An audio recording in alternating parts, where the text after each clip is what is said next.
C'est un baptême du feu comme il les aime, un grand oral comme à Sciences Po qu'il a fréquenté.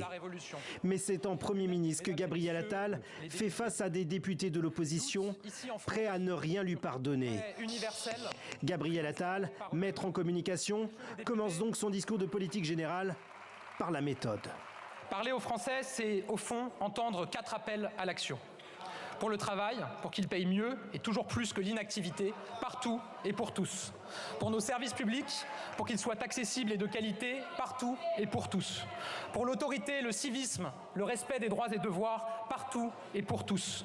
Pour un environnement plus respirable, partout et pour tous.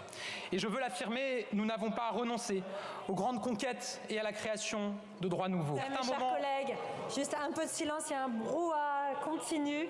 Dans l'enceinte de l'Assemblée nationale, l'opposition est dissipée. Ils ont compris que je ne m'arrêterai pas malgré leurs hurlements et donc je peux continuer sans aucune difficulté. Gabriel Attal reste droit. Il égrène les promesses, réforme de l'aide médicale d'État, loi sur Mayotte, généralisation du service universel pour 2026. Et il multiplie les phrases chocs. Désmicardiser pour promouvoir le travail, déverrouiller pour libérer la croissance. Je veux aussi débureaucratiser la France.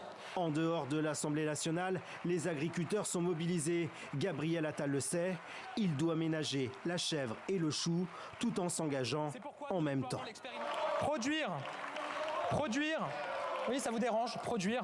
Produire, c'est d'abord donner du temps à nos agriculteurs pour passer plus de temps dans leurs champs, moins de temps devant leurs écrans. Produire, c'est être souverain. Je souhaite que cet objectif de souveraineté alimentaire soit désormais clairement inscrit dans la loi. Le cap est fixé. Il y a les mots pour le dire et des équipes pour faire. Le gouvernement sera complété par d'autres ministres et secrétaires d'État dans les prochaines heures.